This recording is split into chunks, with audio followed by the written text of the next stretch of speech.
What actually separates elite cubers from everyone else? It's not just the method. You could use the same exact method as Yiheng Wang, and your times would still be miles apart. The real difference comes down to just two things: turn speed and look ahead. And while look ahead is definitely super important and helps think faster, slow turning speed means you'll never reach your potential, even if you already know the whole solution from inspection. So in this video, I'm going to show you 5 tips that will instantly boost your TPS, even if you think you're already turning pretty fast.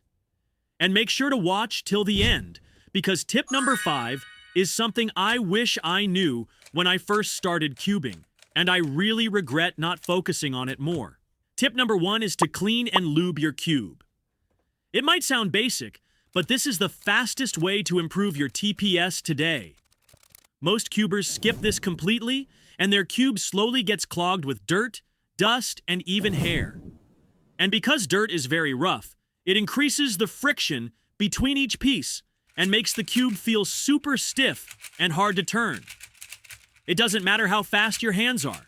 If your cube is stiff, your cube is already telling you that it has a limit to how fast you can turn it. Plus, all it takes is 10 minutes. Pop it apart, wipe down each piece with a wet napkin, and re-lube it if you can. You'll thank me later.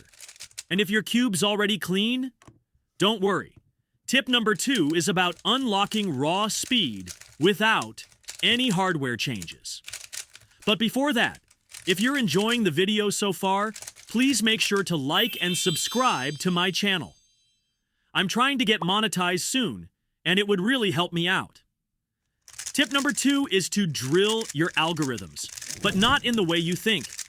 See, most cubers, when they hear this, they immediately start thinking about OLL or PLL. But here's what no one really talks about. As you get faster and faster, each F2L case becomes its own mini algorithm. And as you get faster, these mini algs matter just as much, if not more, than last layer speed. The key is to develop muscle memory for your most common F2L cases, so you can execute them quickly without pausing to think, and more importantly, without looking away from what's coming next. Here's a drill you can try. Start with a solved cross. Look at one F2L pair, then solve just that pair as fast as you can. Then repeat that over and over again. This trains your hands to recognize, grip, and insert the pair with zero hesitation. And that's what allows real TPS to build before the last layer even begins. And in tip number 3, we'll take this even further by training your turn speed in a way that forces flow. Tip number 3 is to reduce the number of regrips when you solve. A regrip is any time you adjust your hand position, whether it's switching from right turns to left, rotating the cube, or repositioning your fingers in the middle of an alg. And while it seems small, these micro pauses can completely kill your flow. There are 3 main ways to reduce regrips. Learn better finger tricks for your current algs, switch to alternative algorithms that flow better for your turning style, or if a regrip is necessary, try finding a way to do it while you do another turn, so that it blends into the solve, instead of interrupting it. But here's the catch. Not all regrips are bad. Sometimes a quick regrip is faster than twisting your fingers into a knot to avoid it. So don't overcomplicate things. Focus on the ones that actually slow you down and try to genuinely take those away. Because no elite speedcuber will ever learn how to turn at 20 TPS, only to pause for half a second to regrip. Tip number 4 is to practice with both hands. Most cubers often end up getting really fast with their right hand, but barely train their left. And while that might be fine for PLL, where you're just doing algorithms, it actually hurts your TPS a lot during F2L. The truth is, if you can only solve F2L pairs with your right hand, you'll constantly need to rotate the cube, which adds extra regrips and breaks your flow. But if you train your left hand to turn just as fast, you can insert pairs from both sides without any rotations and a much better flow. Here's how to start. Take a random PLL algorithm and mirror it on the left side with wide R moves. This lets your left hand start getting used to the U and F turns, while your right hand stays in control for support. Over time, you'll build up strength, control, and confidence until you can keep the cube more stable and actually do L moves on your own. Tip number 5 is to know when to turn fast and when to strategically go a little slower for better control. Speedcubers love turning fast, and it also looks really cool. But real TPS isn't about going 100% all the time. It's about timing your speed to match each part of the solve. Let's break it down phase by phase, because controlling your speed is what gives your solves true flow and speed.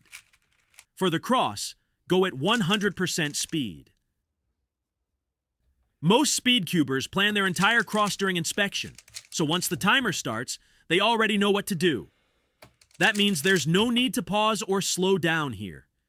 You should be turning as fast as possible, building up strong finger tricks and efficient execution. The faster you can nail your cross, the better momentum you'll have for the rest of the solve. Plus, most elite cubers plan their first pair in inspection anyway, so they don't pause right after the cross. Once the cross is done, it's time to slow down a little. If you rush blindly, you'll pause to find pieces, which kills your flow. Instead, slow down just enough to look ahead while solving your current pair. That slight drop in speed lets your brain track future pieces, which actually makes the solve faster than if you just turn as fast as you can and pause before each pair. Now that you're in the last layer, you can pick up speed again, but not at 100%. During OLL, advanced cubers often look beyond just the OLL color. They see the other stickers too, to predict the corner permutation or even the PLL. Think of OLL as 90 to 95% speed, which is fast enough to not hurt your time by a lot, but calm enough to predict what's next, which is a good habit to build as you get faster. And finally, PLL is the final stretch. You already know every move that is going to solve the cube, and it's time to go at 100%. Turn at your maximum controllable speed, execute cleanly, and don't hold back. Just make sure you don't lock up a lot. And there you go. These are 5 tips to take your TPS from chaotic to controlled. Whether you average 40 seconds or sub 10, turning faster and more efficiently is a surefire way to make sure you get faster times. I've got more videos coming out soon, so make sure to stay in touch. And I'll see you later.